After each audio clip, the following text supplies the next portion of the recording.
जी, वालेकुम सलाम।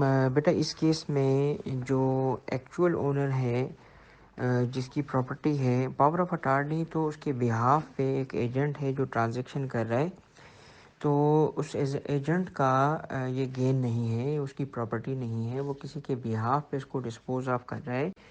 तो एक्चुअल ओनर के ही पास ये अमाउंट चार्जेबल टू टैक्स होगा। वो गेन हुआ या लॉस हुआ तो उसी का होगा।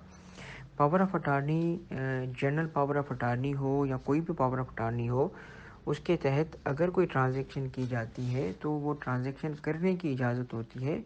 ना एसेट पावर ऑफ अटॉर्नी की बेसिस पे उस बंदे का होगा, ना वो गेन या लॉस उसका होगा। ठीक है।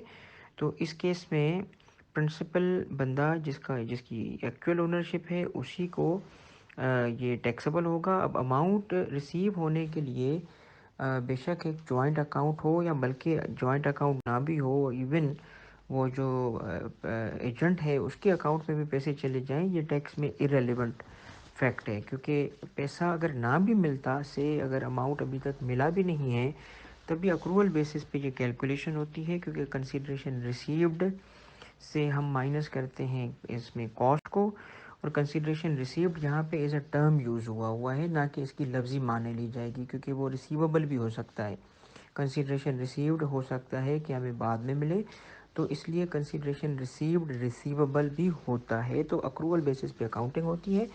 रिजल्टेंटली सिंपल बॉटम लाइन ये है कि प्रिंसिपल के ही पास ये अमाउंट चार्जेबल टू टैक्स होगा।